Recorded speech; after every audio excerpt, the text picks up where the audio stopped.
You want to show the universe zero fucks given, show up and show up with a smile on your face. You just like, I'm in it to win it. I'm going to keep showing up and I'm going to apologize when I've made mistakes, but I'm going to keep stepping up, keep getting better.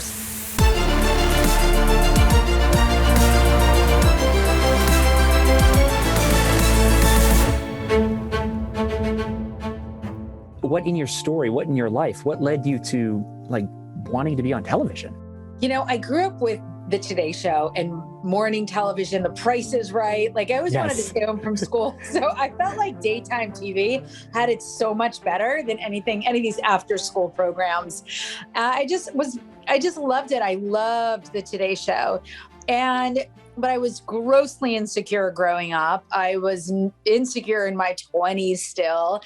And I really just thought I had a negative narrative in my head, a really strong negative narrative in my head that played on autopilot, played on loop, that, you know, television was for pretty people, smart people, taller people, shorter people, blonder people. Whatever I wasn't meant for television. I could talk myself out of that 10 times over. And I'd always wanted to do it, but I just never thought that I could. So I think. Okay. So hold on, because we're going to move through this really quick, I feel like, but one, why, what, like at what age? Because I can remember being a kid watching Disney on Ice, watching the camera operators follow the people, and me thinking that is such a cool job. And then I went to film school and I found myself camera opping on like national evening news, and it hit me. I was like, oh, I'm doing that job that I loved as a kid. And I grew up also loving, like, you know, I remember it's Good Morning America. It's, you know, Regis and Kathy Lee. Like, it's just like, I remember the lineup that I used to love as well. So what was it within you? Like, when did that spark fire and why? And then at the same time, why the insecurity? Why? You know, those are two great questions. And I'll start with the first. You know, when other girls were playing with dolls and dressing up to be school teachers, and we would play dollhouse and bake with easy bake ovens, I would pretend to be on the news. So everyone else is playing with dolls. Everybody's maybe, you know, playing to be a teacher, and we have a chalkboard in the basement. I'm sitting there pretending like I want to interview people. I want to be on television. I didn't want to be an actress. I didn't want to be an actor. I didn't want to be a singer. I wanted to be Regis and Kelly. And by the way, you brought up Regis. He started his career later in life, and I remembered reading about it, and it was very inspiring to me as I launched television in my 40s. So I just think growing up where everybody else is playing house, I'm playing, you know, newscaster on television. I'm playing weather girl on television. So I really do not know where my insecurities, they were just really, really toxic. I don't know where they stem from, and I'd have to take a deep dive into it, but I just know they were there. I had very, fit friends. They were all like, to me, in my mind's eye, my friends were supermodels, and I was overweight. I wasn't very attractive. I had very crooked teeth in high school. I didn't get them fixed till my 20s. So I just really, I mean, listen, I have a sparkling personality because I was not a threat to anybody's boyfriend. It just is what it is. I am like. So if we're casting a movie, and I apologize if this is really blunt, but were you like the fat best friend? Is that what was happening? I would think there's like a word for it. Like I forget what it's called, the duff or something, the dumb, ugly, fat friend, but I wasn't dumb. So at least I had that going for me. So yeah, I was the fun girl. Nobody had to worry about their boyfriends in my presence. I was a threat to nobody. You know, it is what it is. Where'd you grow up? What? Where did you grow up? So I grew up in Princeton, New Jersey, and I have a twin brother. He was very popular, very well liked, athletic, you know, ended up playing Division I soccer. I mean, he was very and good looking. You know, I don't know. Maybe I was also the ugly twin. I don't know what happened. I don't know what happened. But these are the facts of my story. And it's all good because I feel like where I am today, the person I am today is such a compilation of all of all of it, all of the missteps. And I'm sorry if you can hear my dog. Oh, that's okay. That's okay. So you then, you know, you get your teeth fixed. Yeah.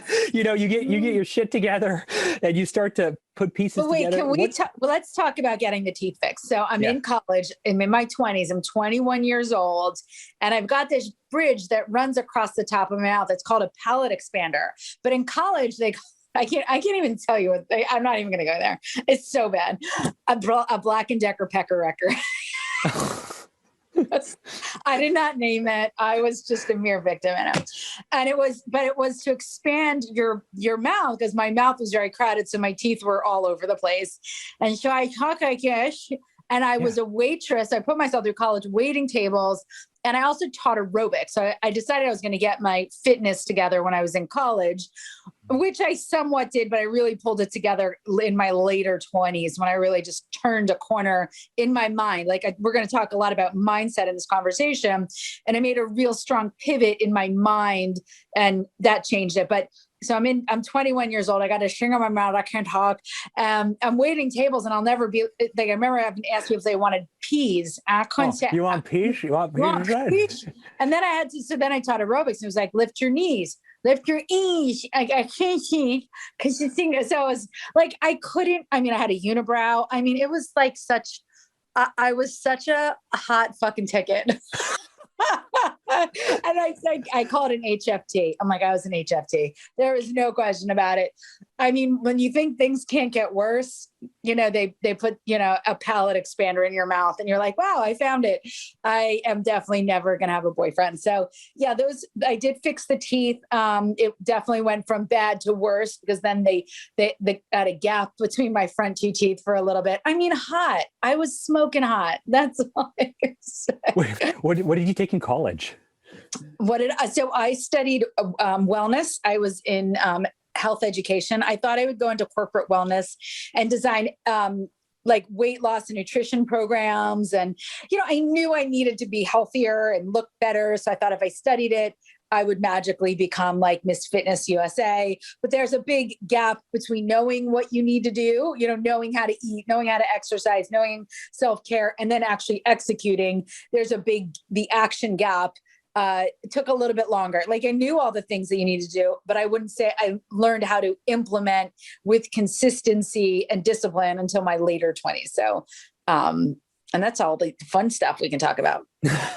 So yeah, I mean, let's jump straight there. I mean, I know you as you know me as me at this point. And it's funny though, because all of the insecurities that I carry, feel fresh in my mind. The last 4 years of my life have been transformative. If you were to meet me in January, you wouldn't recognize who I am today. But both in terms of the way I carry myself, and that's just in the last 6 months. And so I'm carrying all of this stuff of like, oh, this is who I am. But when you meet someone, all you see is who they are right now. And so I can't even imagine this version of you. I can't even imagine what it took for you to actually transform. So that's why when I ask about like, why were you insecure? It's just because I don't see that at all. I don't see it at all. So what happened to, like, was there a rock bottom? Was there an enough is enough? Or was it literally like you just became the person that you were always intended to be as like this really late bloomer? I think I was a late bloomer, and there's so much in that question. And I love diving into the word transformation because it just opens up so much possibility that we all have the capability of shedding skins and transforming. And I know just through my own transformations and reinventions and different chapters in my life and what have you, is that it really does reside in the conversation that you have between your ears. The conversation, I always say, most important conversation you have is the one you have with yourself. And the shift that happened for me, and when I really started to take control of like my self-esteem and feeling good about myself, and like really just being like, I want to be the person I want to be. Like, I want to be like, health is very important to me, and feeling comfortable in my own skin. That was, I'm like, I want to feel comfortable in my own skin. Listen, having a fit body and a fit mind, it's all a byproduct of making really good choices. So what happened for me is I was in this sales company when I was in my 20s. It was a startup sales company, but I was left to a lot of my own devices to kind of help pioneer this company. It was a startup, and it was like, I knew it had potential, and I saw the potential in it, but it was really at the time really rough. Like, it looked a little shady. It didn't have like a lot. It doesn't have a lot going for it, but it had great vision. And I was surrounded by really great thought leaders, really great visionaries, people that were like broke as a joke, but had real like terrible. You're so New Jersey. It's like I know you want some pizza. I love these. I love these lines. And I don't even hear it. And then people stop me. They're like, broke as a joke. I'm like, well, doesn't everyone say that? So I just ended up in the right environment with the right people, but I had to take so much initiative to help move things along because there wasn't a lot of scaffolding or the templates for us to follow. We were a startup with a really great idea and great vision, but we didn't have a whole lot of like, how are we going to actually scale this company? So I started diving in. I found it so fascinating that it wasn't until my 20s that I realized that I had all these self-help books, like on success. I couldn't believe I found, like, there were books written on how to make money, and there were books on how to be successful, and there are books on, success is a choice, Rick Pitino, and Awaken the Giant Within, and all these like Tony Robbins. I even read a Donald Trump book. This is before, all this. But I read these books, and I started to they were like water to a plant that had just been, was parched. I was like, oh my God, I didn't know you could read about how to be successful. Like, why don't they teach this stuff in school? To this day, I'll never understand that. Like, I'd never really been introduced to the self-help section of a bookstore. And I started to really dive into it, and it resonated with me. And I started reading things like Rick Pitino's Success is a Choice. And it's your decisions, not your conditions, that shape your destiny. And I was like, what? Like, I can change my destiny by making different decisions on a micro level, that those decisions will lead to me being healthier, fitter, more successful, happier. Like, I started reading, and then that applied. So I was doing this dive to help grow my sales company, which it did. But it did kind of cover, it moved into my personal life. I was like, well, if I can apply this for my business, then let me apply it to finally losing, 30 pounds or whatever, and started, really becoming disciplined and actionable. And that big abyss between knowing and doing started to shorten, because I was like, oh, I just have to take ownership of my own actions every day. And my actions lead to outcomes, and that kind of like empowerment. It was transformative. There's no other word of like, oh, wow, I'm in control of whether I can be healthy or not healthy. So having that ownership and that authority over where I stood in my life, was very empowering. And then it started to work, and I was like, oh, wow, like, look at me. So yeah, I kind of pulled it together as far as like my health and, everything else in my 20s. You know what's so crazy to me? It's, if you go back far enough, and there's like, books on tape, books at the library, pre-internet, it's remarkable that people could find self-help or even success habits or any of those stuff, because there was no awareness of it. It was considered like new age in my opinion. Like, it was just very kind of, oh, that's fluffy, that's new age, that's all of this stuff. And then, I've been into this for so long, and I'm so exposed to it that I feel like everyone is. And then I bump into people who don't even know about this or think this way. And I'm thinking, I don't talk about it or share it a lot, because the more that I go into it, the more I feel like I'm drinking the Kool-Aid. I see the success of it, but there's still so many people who just don't realize how transformative it can be to be self-aware, to try to get ahead of your decisions, and actually have a plan for what's next, as opposed to just waiting for life to happen to you.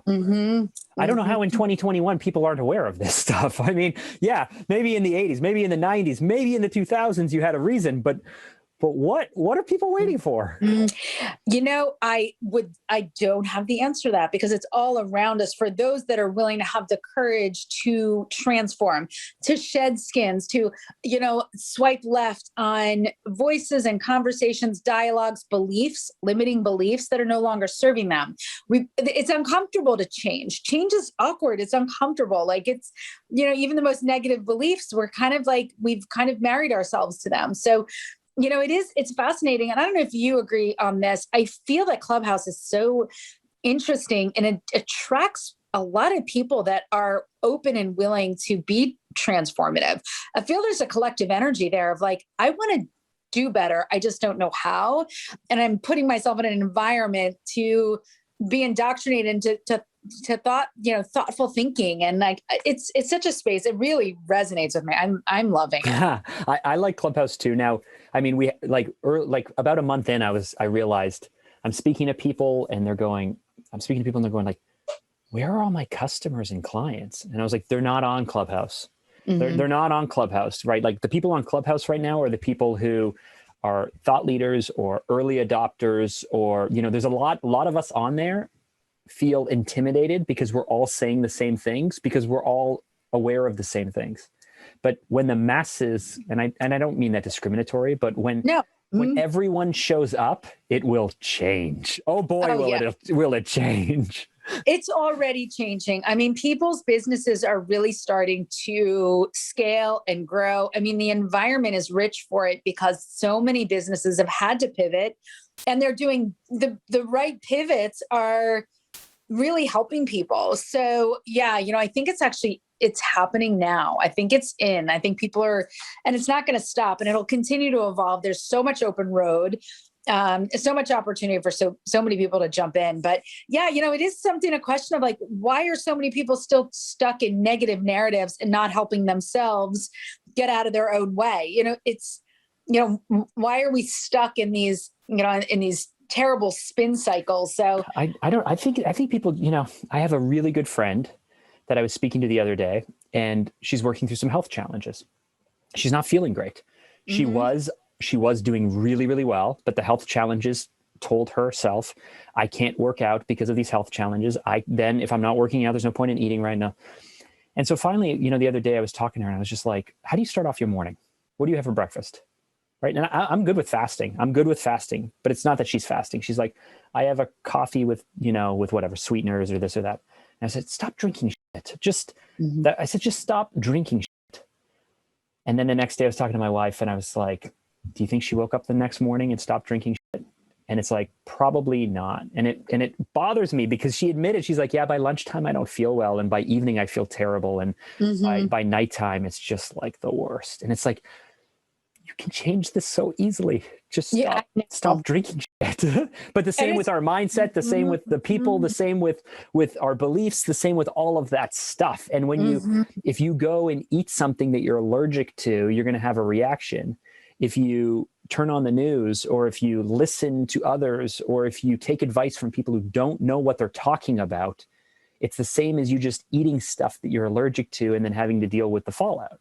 And makes you sick. I had stage 3 colon cancer. Mm-hmm. So like, you're talking to a girl that literally, you know, has paid the ultimate price for ignoring her body, you know, not the ultimate price, but it could have.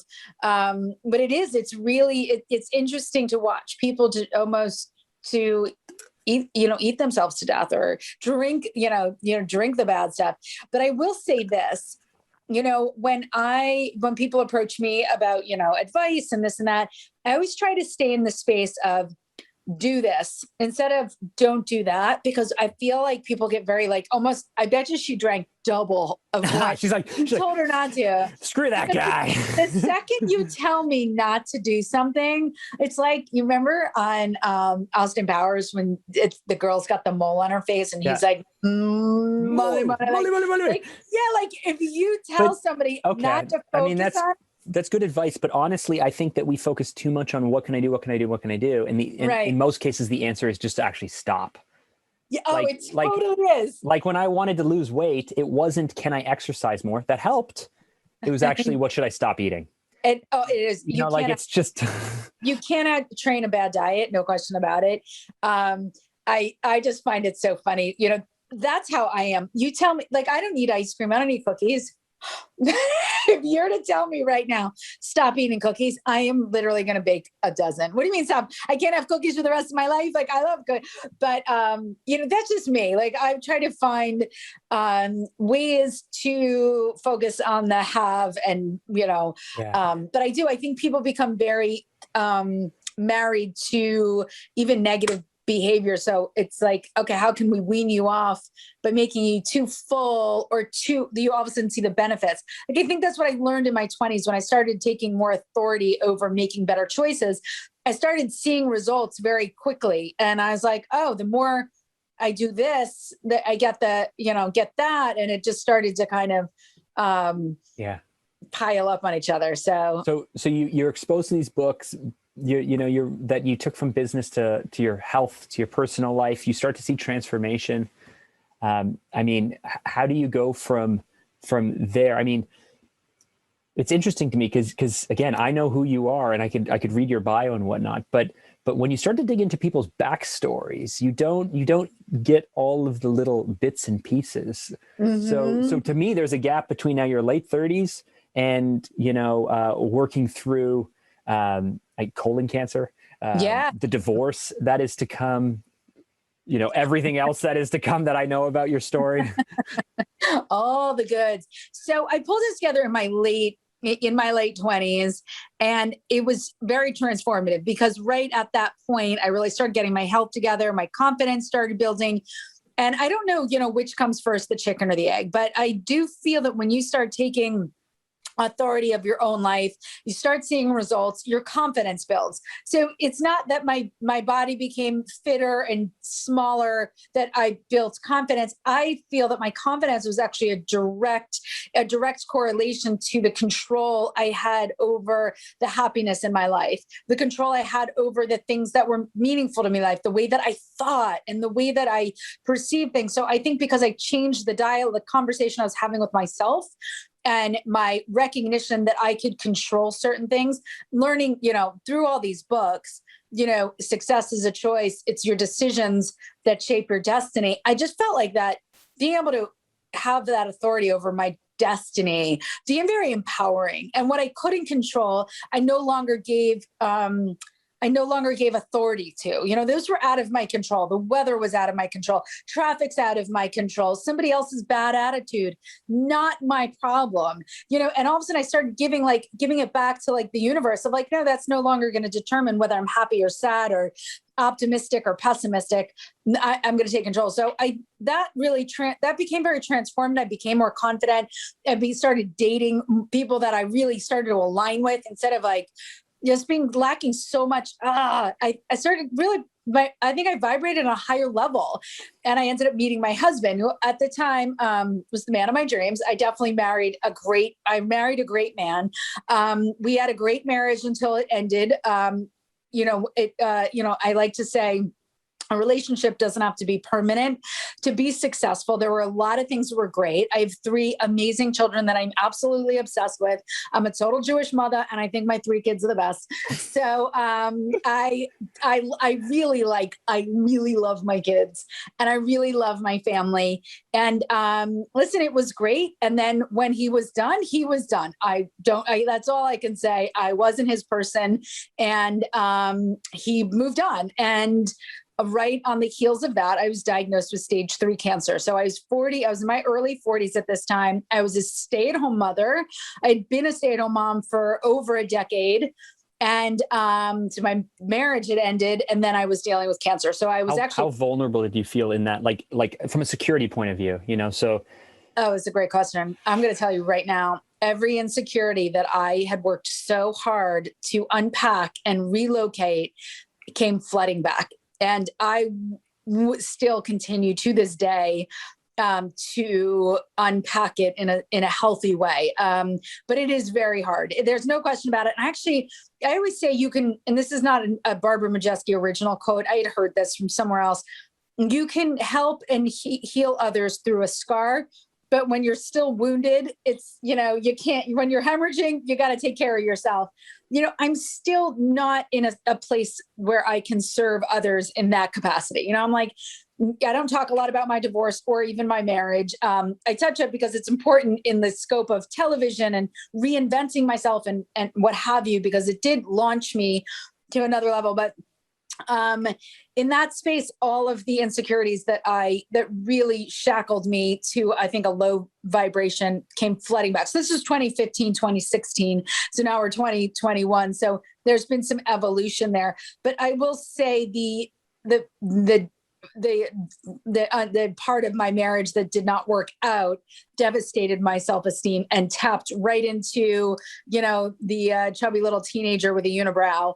And that was really, really hard. So I've had to claw my way back out of that self-loathing, rock kicking, self-deprecation, that's been a process and a journey. And I hope at some point I get to a place where I can really serve, because I'm fully in my power. I just wouldn't say, I think it's just a process. I think I'm working through it. In some lanes, I'm like completely full circle, like professionally and with my family. But I think that's a little bit of I took a little bit of hit on that. And that's why I ask, because I think most people would say, well, it's easy to chant and manifest and woo-woo and believe in these things when things are going well.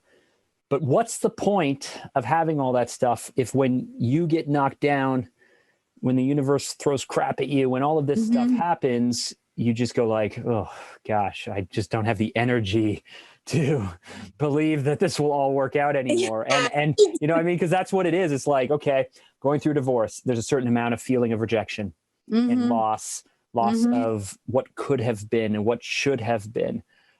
Great. Now I being a stay-at-home parent, financial insecurity or risk or unknown of the future. I have to take responsibility for these things and I'm all alone. Oh, on top of that, let's add, illness, let's just keep adding it up. Like I imagine nothing would erode all of that confidence and belief that things will just work out, like getting the shit kicked out of you, right? Yeah, it can definitely take you back a few pegs. And that's what's so important, is that life is a cha-cha. It's 2 steps forward, 1 step back, and moving the feet forward, I think, is something that I think is my superpower. I do think my superpower is resilience and picking myself up out of the fetal position and get back to living my best life. And for me now, through everything I've been through, it's really with more transparency, vulnerability. I think for a long time I was white knuckling it and trying to like be somebody or just like present as somebody that I wasn't.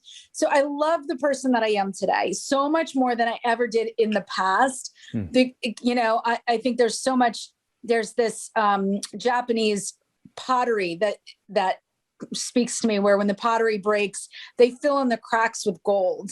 And that's all of us, it's the cracks, it's the mess in our message, that really makes us just a more beautiful object, a more valuable human being. I'm more valuable to the human race and humanity because of those cracks in my pottery. Because of those cracks, I'm more connected to people. Because of my cancer, I connect with people that have gone through that same thing. Because of divorce, because of, all the other things, an awkward childhood, my unibrow, it makes me, I think all of it. I think it just makes me more connected to more people and their own experiences, what have you. But what I can share that I think is a superpower that can be shared with everyone. Courage is contagious. And I am able to constantly keep moving my feet forward. And it is so important, sometimes what I really want to say so much, and I hope this lands, is that so much of the time we're envisioning ourselves in the win. And that's what we want, because that's inspiring and motivational and aspiration. But you have to understand, and through the process of moving in the trajectory of your dreams, there's going to be some losses on the way. And look at like Michael Jordan hitting the game-winning throws, he also missed many game-winning throws. He missed them. He cost the team the game. But he did the same thing the very next day, whether he hit that game-winning point or he lost that game-winning point, he showed up.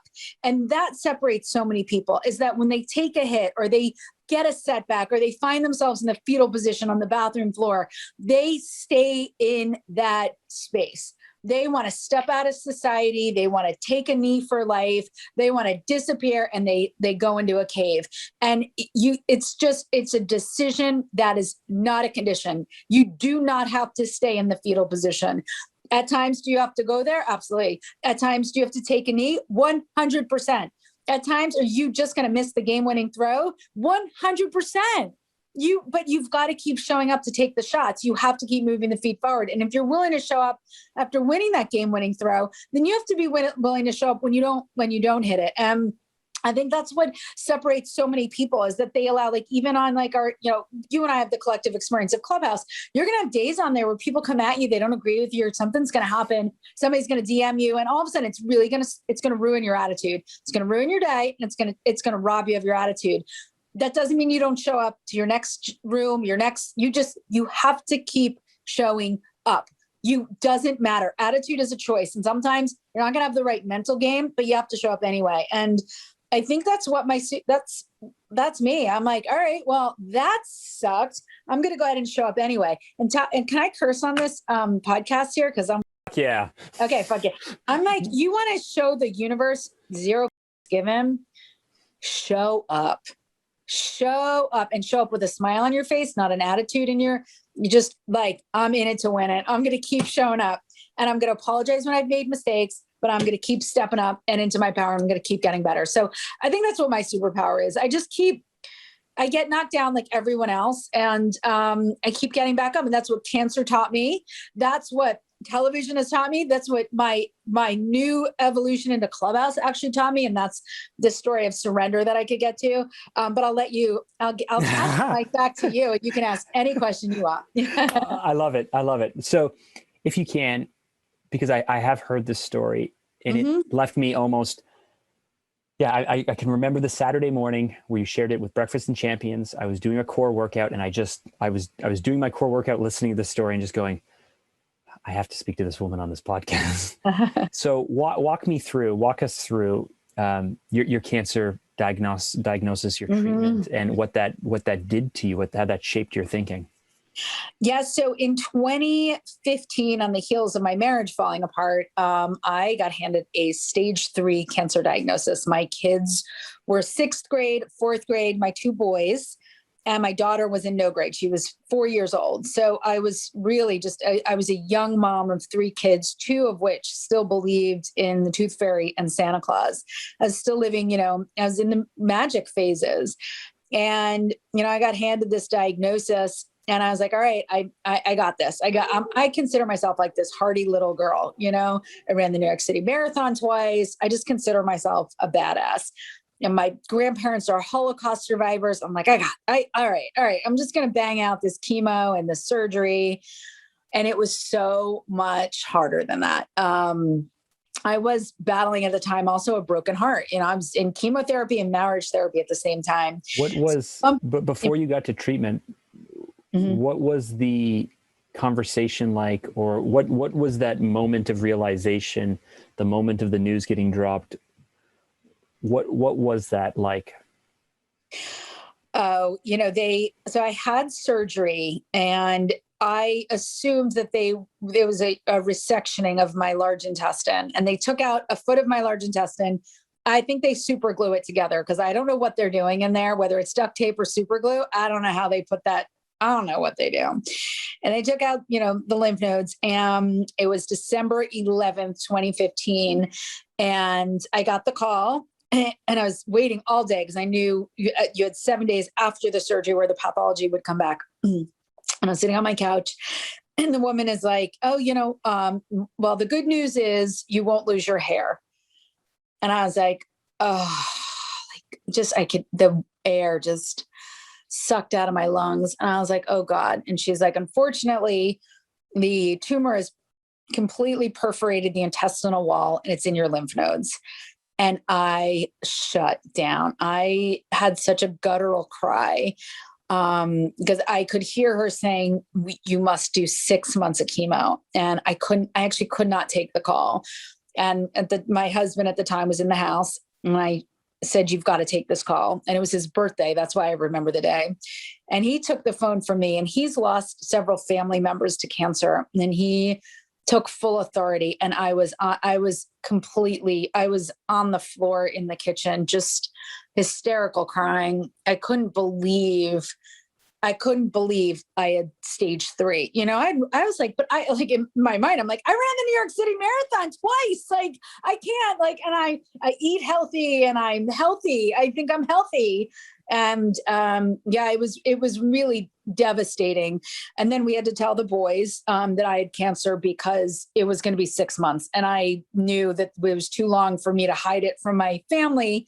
And that's not really my space. And anyway, so we had to tell them, we told them each independent of each other, although they're close in age, they were just at different stages. One was in middle school and they both took it really differently. My older one is 12 years old, literally was like, your mom had the surgery, but we didn't, now we need to tell you I have cancer. And his face, like, you just don't forget their faces. Like, and he just looked at me and was like, what? Like with such like horror. It was horror. It was a horrible face. And I was like, listen, I'm going to be okay. And it wasn't anyone's fault. It's not contagious. All the things that the doctors tell you to tell your children. And he's like, are you done? And I was like, yes. And because he didn't, it wasn't like he was mad, but he was mad. He wasn't mad at me, but he was mad at the world. And this kid has like the sweetest disposition. So this was like immediately after telling him, I regretted it. I was like, oh, why did we have to tell him that? Like, I regretted it. And then I could hear him slamming basketballs against the wall for like the next 20 minutes until he was like exhausted, just slamming them against the, garage door, just, you could hear it. And it like made me cringe. And then we told my middle child, and he was much younger, and he's like, he had this lisp, and he goes, Mom, you got the camper? And I was like, Mom's got the camper. And he's like, and then he just like nuzzled his little head on my shoulder, like, okay, Mom, you got the camper. And it was just really sweet. Like those little 4th grade snuggles that I always say, like, if that should cure cancer, like the snuggle of a 4th grade boy that's still like so in love with their mother, and it was just like the best. That was the beginning. I had to still recover from surgery. We didn't tell my daughter because it just had she would have been like, is that a Barbie doll? I don't know. Like she was just too young. And, so I jumped into chemo. I sucked at it. Turns out I do suck at something. I suck at chemo. I did suck at my divorce too, but whatever. I was really bad at chemo. I mean, my veins didn't tolerate anything. And I ended up just getting really sick. I got really skinny. And the story that I told on Breakfast with Champions is and that's, I think this is the one I told. I did have a moment between infusion 7 and 8. It might've been 6 and 7, but somewhere between 6, 7, and 8, because you have 12 rounds. I realized that I was like, I don't think I'm going to make it. I had played all of my crying cards to the oncologist. Like, I don't want to do any more infusions. I can't do it. I don't want to do it. And he would come back at me and say, you have cancer. You have 3 young kids. You have to do it. And I just was like, oh my God, so with cancer, with infusions, you have an infusion and you're a hot mess. And then you build up to the point you get to the next infusion, you're kind of you recalibrated. And all of a sudden I was not recalibrating to get into the next infusion by, the 5th one. And then the 6th one, I was like, oh my God. So I must've been bumping up against the 7th one or 8th. And I couldn't get my bearings. I couldn't drive a car because I couldn't concentrate long enough. I just couldn't get my footing. And I was like, oh my God, I have an infusion tomorrow and I don't know how to get out of it. And I thought, I'm not going to make it. I think this is where my story ends. And I couldn't believe it. I was 42 years old and this is where my story ends. And I kind of reflected on all the things I was really proud of. I was like, I wanted my kids to know I put myself through college and that I took care of my brother with special needs. And I launched this philanthropy initiative and I did all, like, I wanted them to have my highlight. Like this, I hope they know this about their mother. And I hope they say this after I'm gone, that it was in that same moment. I was like, wait. I'm not done. I'm not done. I have so many chapters that I haven't written yet and so many things I haven't done.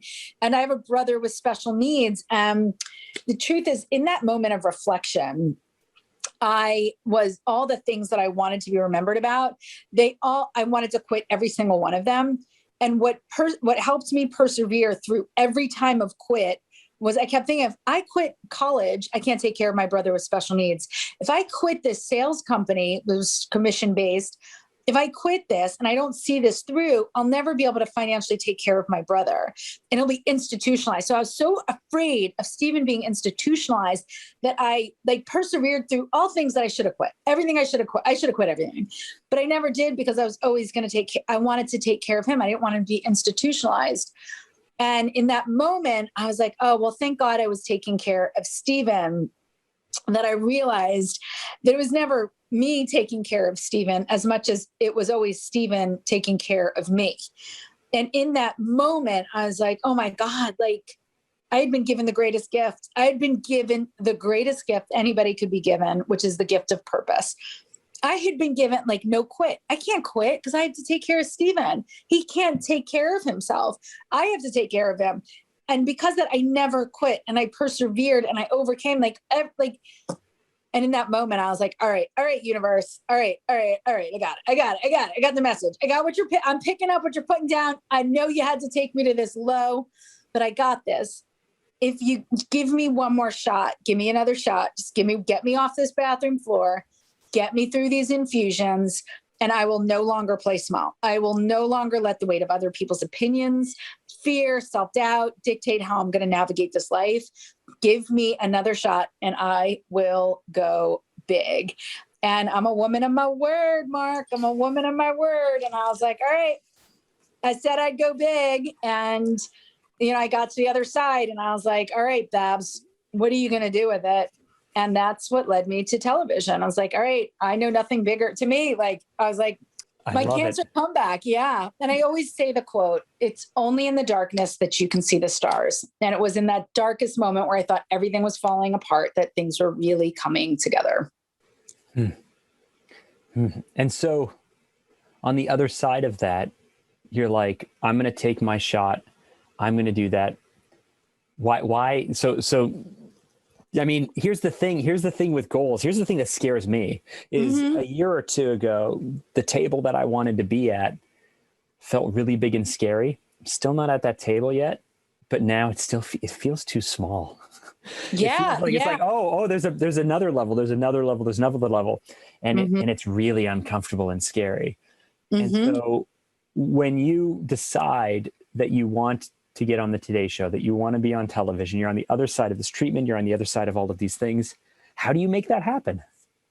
So, and just to touch back with what you just said, sitting at that table, I do believe our higher self knows that we're supposed to be at that table and staying true to that, that internal, that higher, that voice inside your head, not the negative one, but the one that's like, you're supposed to sit at that table because you have an audience to serve. You have people to serve.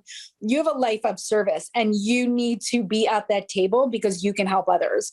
So I think something is always speaking to us. So if somebody's telling you that table is not actually, your table's bigger, that is your higher self telling you where you belong. Because so in 2005, before the wheels fell off, 10 years before the wheels fell off, I read the book, The Secret. And in the book, The Secret, and then I watched the movie and I'm like, listen, I'm a stay-at-home mom. I have 2 infants. I don't know. And in this book of law of attraction, manifestation, all these new agey words that I'm like, okay, well, whatever. Everybody seems to be into it. You have to write your goals down. And I was like, well, and they talk about you have to be very quiet and you have to write down what you really think you belong. And I was like, well, I would like to go on the Today Show. And I wrote that, but I wrote it with like, I can't even believe I'm writing it down. But this book and that again, I'm into books and reading, and I'm kind of like surrendering myself to like, all right, well, what do I have to lose? What do you have to lose by believing in something? So, I think just to answer that, for me, and television and putting myself also at those tables that I belong at, it was something I always wanted to do. I do feel in my heart of hearts, my real purpose for getting another shot at life is to help others see that they have great purpose, and to help people almost use my story as just a template or some scaffolding for other people. Of like, no, I was 42 and decided I want to go on the Today Show. So I did. I sold my wedding ring, hired a media trainer, and literally landed my first booking on the Today Show. So, listen, we can call it whatever. I don't care what anyone calls it. You can call it manifestation, law of attraction, goal setting, dreamscaping. I don't give a what you call it. I don't care whatever God you subscribe to, you do you. But there is something, you've got to live out your best life. You have to live out your purpose. We all have great purpose. The purpose is so often disguised as some of the most difficult things that we've been through.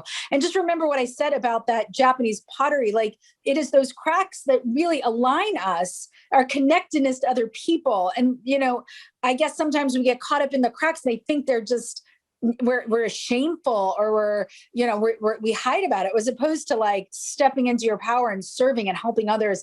So much in there. So, just to get back to how I ended up in television, I just always, to me, the Today Show was like the epitome of like the gold standard. Like, if I'm going to go on daytime television, I'm hanging out on the plaza and I'm not holding a sign. People are holding a sign from me in my eye. So anyway, that's what I did. I started to really tap into, I couldn't believe I got a second shot. Like, I was very aware that I shouldn't have made it. I was very sick. I did not respond well to chemo in any sense of the word.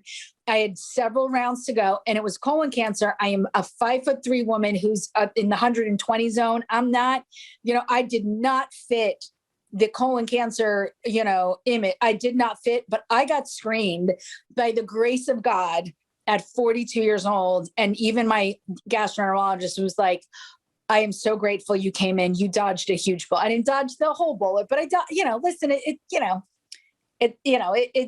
do you call it? It grazed me. The bullet grazed me, and I got the memo.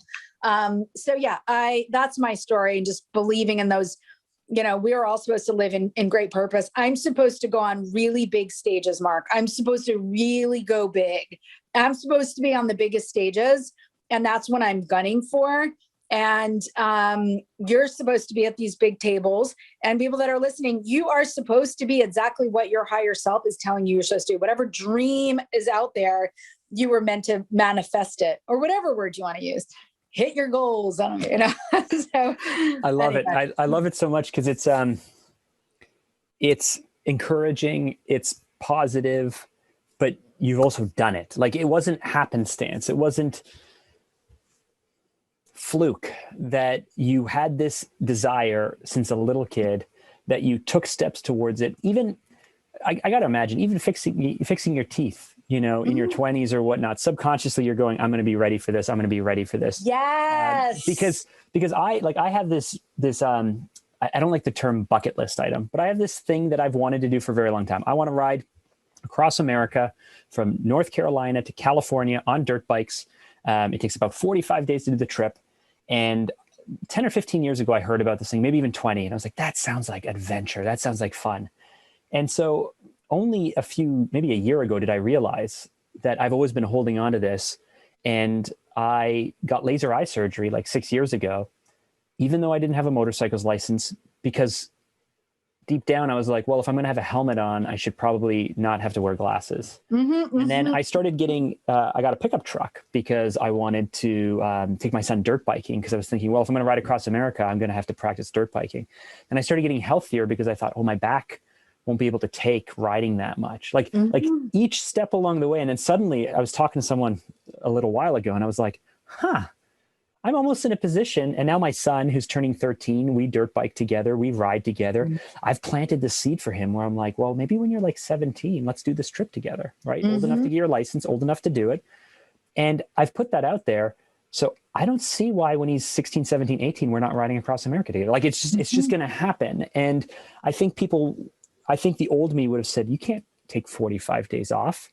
What are you going to do? Ship your bikes down? Like I'm Canadian, right? So like you're going to ride all the way there. You're going to take all this time. You're going to spend all this money. Like, but I look back and I go, well, I've been slowly putting these pieces in place and not even really thinking about it this whole time.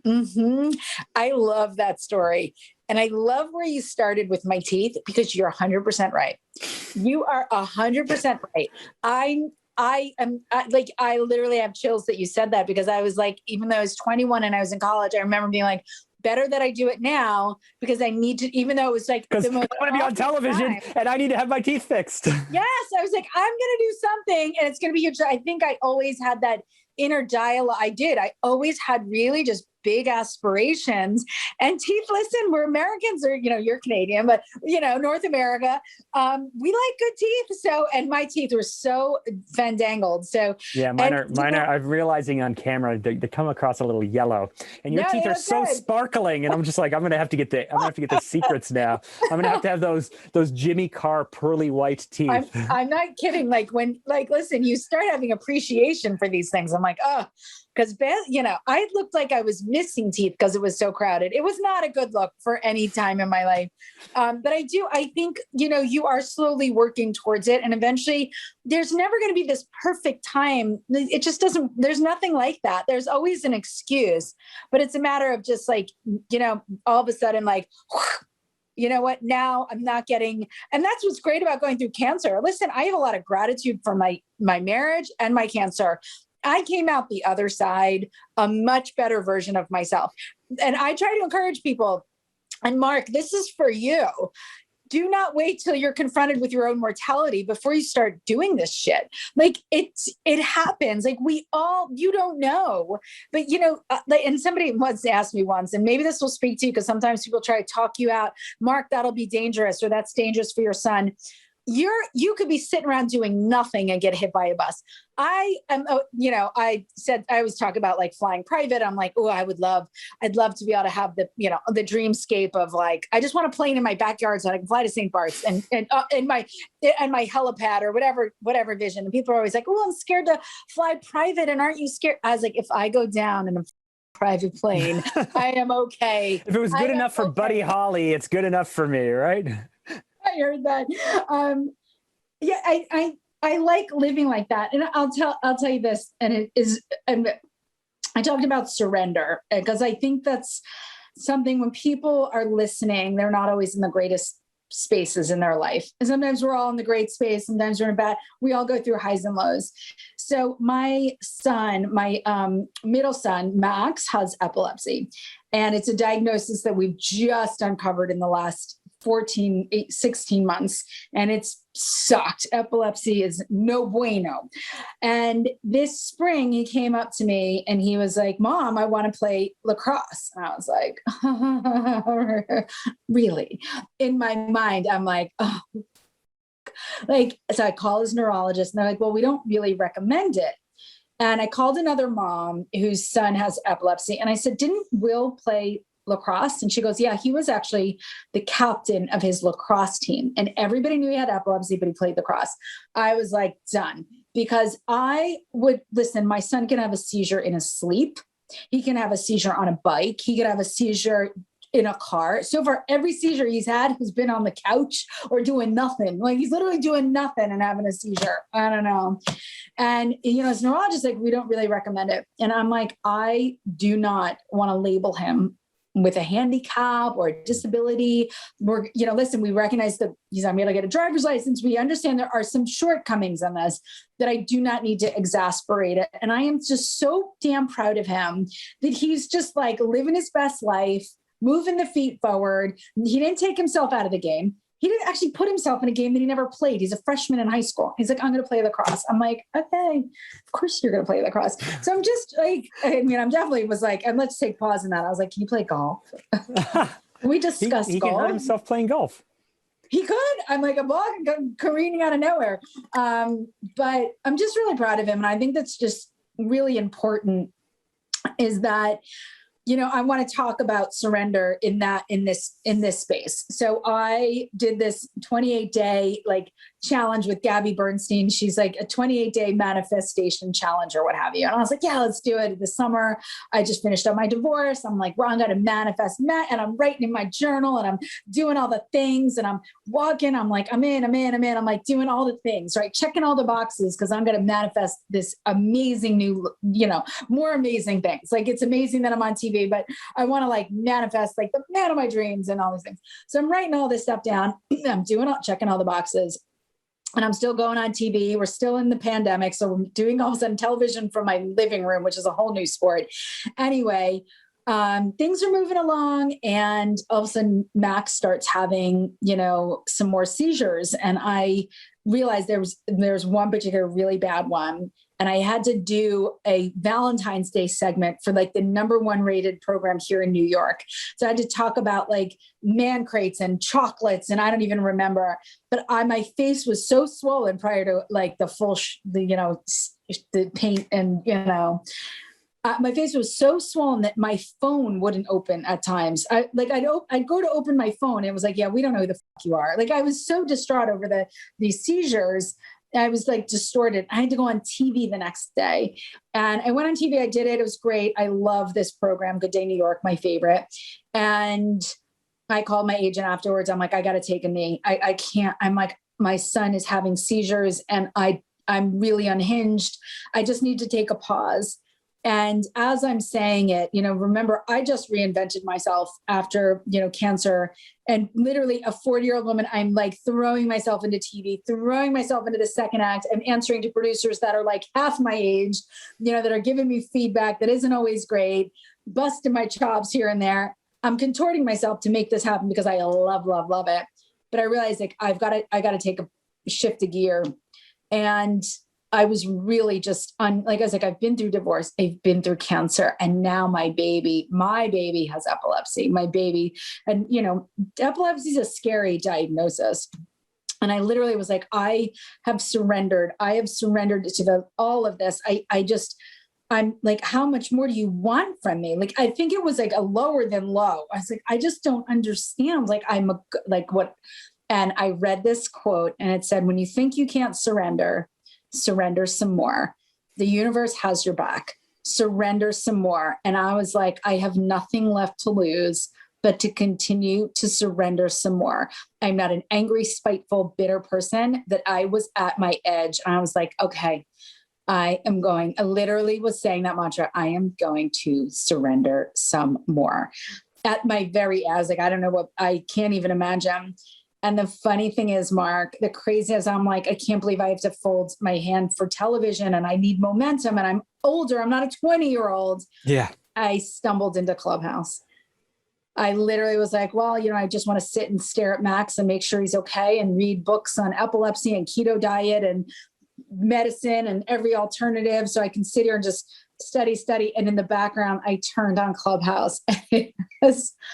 It's just been so crazy. And for people that are listening that know nothing about Clubhouse, for me personally, Clubhouse has been such a space for me to connect with so many people, to help elevate my profile, which I want to do to help others, to expand my reach, to connect with like-minded individuals. It has been I literally have more of a community on Clubhouse than I ever had on Instagram, which I've been on Instagram for 150 years, since the dawn of time. But it's a community of like really like connected, like-minded people that were like, I feel so aligned with. I haven't had that. And it's really helped elevate my career. It's helped me personally, professionally. I'm back on television, but I'm back in such a higher place than I was because of the relationships that I've made through Clubhouse. And it was rep time, though, the rep count. I mean, like, that's insane. Like, it's, when I jumped on February 8th, I think it was, I came on, it was a Friday. Saturday, I'm like, I'm going to go all in. And I text my friend, Evan Carmichael, and I'm like, I'm going all in. He's like, well, what does all in mean to you? It's like, I'm going to be on the platform once a week. And he's like, Mark. He's like, Mark. He's like, Mark. People are like losing their marriages over this. They're sleeping with Clubhouse on. It's 24 hours a day. I run a marketing agency. I was really busy. So I sent out a note that day where I was like, I'm clearing like 3 hours a day, 5 times a week, which at the time seemed all in to me. But I sucked at it. I wasn't, I didn't know what I was doing. I didn't know the culture. I didn't know how to speaking. But let me tell you, after I think I did Monday to Friday hosting rooms, Monday to Friday for 10 weeks straight. That's rep count. That's rep count. And then I went down to 3 times, but got more active in other rooms. And now people are like, I had someone today, Cody, I'm not sure if you know him or not, but Cody, an NLP guy, was like, hey, last time we connected like 6 weeks ago, you were here. And now you're like 4 times larger. And I'm like, yeah, reps. Like, what other place can you just practice listening and talking and like all the stuff that I love, all the stuff that you love? Where else can you practice these things all day, every day? All day long. And then find that connectedness with people that are like, oh, I get it. Like, I get what you're doing. I get where you're going. And your podcast is going to grow exponentially from this exposure, because people are going to love hearing you on Clubhouse are totally like, are going to download your podcast. So it's like this synergy that's unlike anything else. Yeah, I haven't had this kind of return on investment as far as time. I can go on the Today Show, and that's a damn good show, and not get as much engagement interaction that I will from like a 2-hour room that I host on Clubhouse. And I'm going to tell you the difference. On Instagram, people can see me. On television, you can hear me, but on Clubhouse, you can get to know me, and I can get to know other people. And I think through that, people feel more connected to who I am as a personality on television. They're like, oh, wait, we know her. She's like, really, she's got, potty mouth, and she's kind of funny, and she had a unibrow growing up, and they like know all this shit about me. And they feel like they know, like they're like, people do. And Mark, people actually do know me. Like I told you before, like they know you and they like you though. Which is the other weird thing. It's like, I'm not used to people. I mean, I guess people liked me, but they never told me that before. So you got to be careful not to drink too much of the Kool-Aid and your own Kool-Aid. But believe your own press. Yes. Yeah. But people like you. I mean, because if they don't tell you, they just leave, right? They don't follow, they don't come back. It's cool. But the people who are coming back time and again, the people who are the 10s and the 20s and the 30s or the hundreds and the thousands who are following you, they like you for you. And that's weird to me. That's very foreign. It's very foreign. I think it's very new. I think because when people have liked us on other platforms, it's not they really knew who we were. Like, nobody has known me off Instagram. It's a flat lay, one-dimensional, and I'm actually very awkward on in photography. It doesn't translate for me. On TV, you don't get enough insight, but yeah, people are getting to know us and they feel connected. And, I'm enjoying, I love the people I'm getting to meet. And, and I go into the rooms and it's funny. Like I'm telling you, I'll be like, oh yeah, call me. And then I realize I've never talked to this person on the phone, but I talk to them so much on Clubhouse that I'm like, and these conversations are so easy. They're not awkward at all. Like, now listen, remember, I'm dating people and going on dates with people. Those are awkward as just treat it like a Clubhouse room. I want them to go on Clubhouse first, and then we can see if you can Clubhouse. No, that's going to be awkward. If you can Clubhouse, you can date me. I don't know. So I used to, do you remember MSN, right? MSN Messenger? I used to like MSN Messenger all the people all the time. And I remember this happened to me in 3 or 4 occasions, which made me think this is real, is I would become fast friends with people through Messenger, and I'd be messaging and messaging and they said, let's grab lunch. And we grab lunch. It was like the most awkward thing ever. And then we would go home or we'd go back to work and we'd be texting and we'd be like, that was awkward, wasn't it? And they're like, yeah, that was awkward, because we're just Messenger friends. We're not. Yeah. But, I think that's what's translating so different through Clubhouse is I'm a great texter. That's like, I don't know why. And some things I really suck at. I'm just so bad at certain. I can't multitask. I can't remember anything. I like double schedule. I'm like a hot mess in certain things, but I can text and I can Clubhouse. And it's funny, but it doesn't always translate, because my ex-boyfriend was a terrible texter. And I remember being like, oh, like, can we date if you can't text? Like, where's your humor? Like, he was terrible, but in person and in real life, He was great. We had a great relationship. He was a winner. Well, I say on your next date, you sit down and you just say, okay, we're just kicking off. This is the topic of the date. I'm Barbara. This is why we're here, and we're gonna just wait a few moments for the date to warm up a little bit. Wait, can I do this? Hi, this is Barbara in the little black dress, and I'm an on-air television personality. Yeah. Exactly. And then you can just be like, when they try to take a different direction, you can just do a reset, right? You can just like grab a drink and you can just be like, okay, I'm just gonna do a quick reset here. So you and I are on a date together. This is the topic that we're speaking about, where you grew up. Oh my God, this is so funny. This could be like a comedy sketch for sure. I'm gonna go ahead and reset this date. That is so funny. If I go on a date with somebody from Clubhouse, I'm gonna do the energy is getting a little bit down. So let's just take a moment. Let's just take a moment, do a quick reset. Let's get the energy up. Hey, you people at the bar, do you want to quickly join us on stage? Anybody flash their mics? Flash their mic. Just flash. Just flash. Now, for anyone who's listening who's not on Clubhouse, you have no idea what we're talking about. Go on Clubhouse, inside jokes. It's the best. But I do think that people that enjoy podcasts will enjoy. There's a good crossover, good cross-pollination, but that doesn't speak for every app. Like, I think people that are great on Instagram don't necessarily, or even TikTok. Mm-mm. Actually, TikTok is my jam. That's my biggest platform. I've not figured out TikTok, nor have I tried, and that's fine. I really do like, I do like Clubhouse. It was kind of built for me, as a kid. Again, I went into television. I went to film school. I've owned a marketing agency for 15 years. So like just the idea of someone throwing something at me and then me having to like render out in real time a story arc or this, like, it's just what I'm built for. And I used to listen to talk radio and not only think I could be sitting across from them, but go like, I could host this so much better. Yes. Oh, I do and so it's just like, I love Clubhouse. I'm so built for it. Same.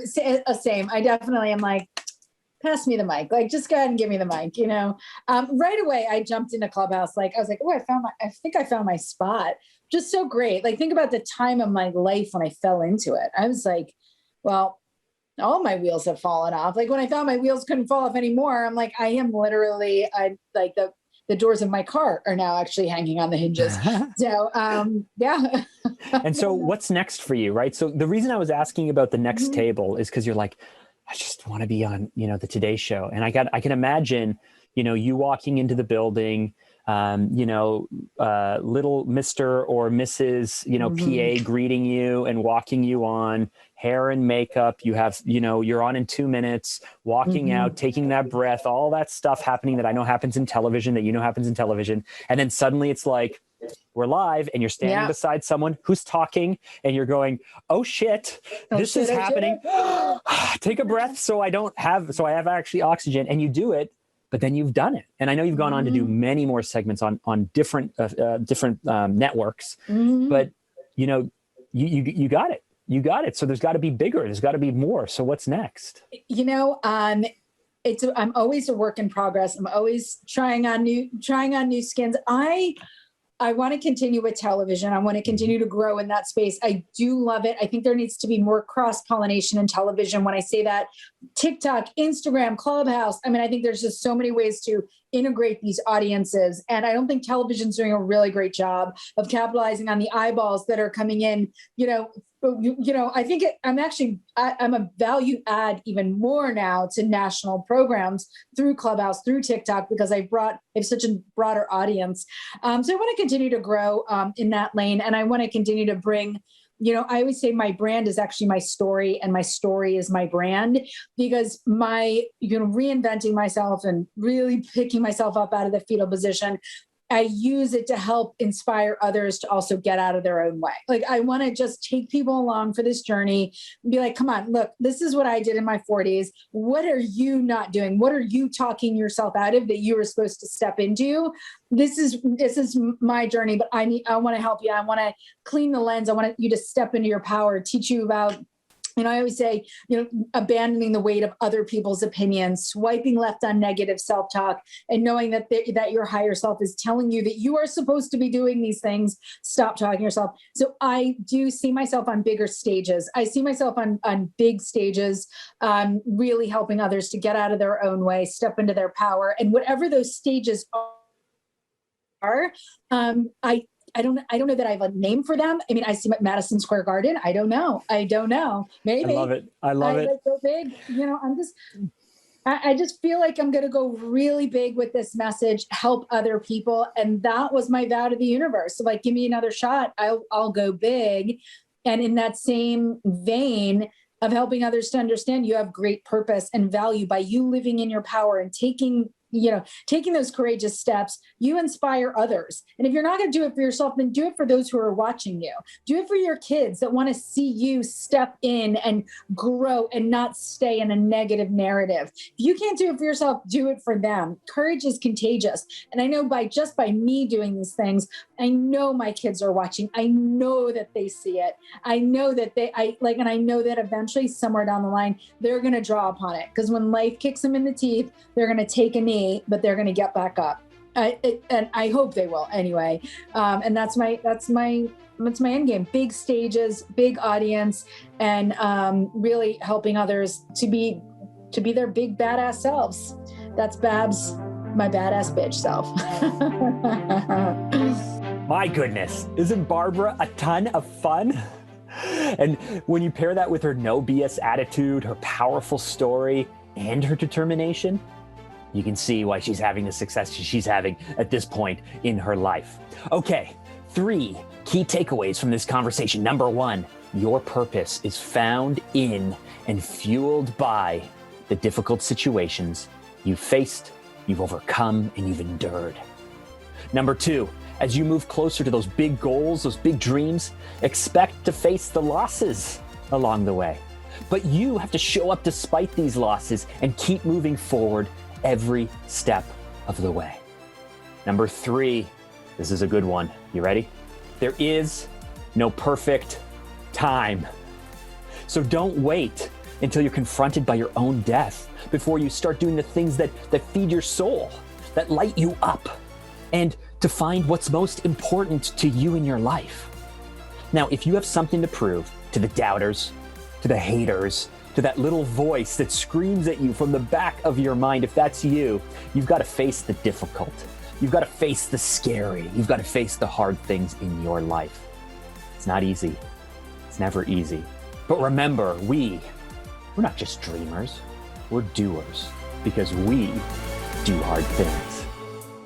If you've not heard the conversation that I had with the motivational legend, Les Brown, where we get into some of the toughest moments in his life, you have got to hear this story. Click on the link right over there, and I will see you there.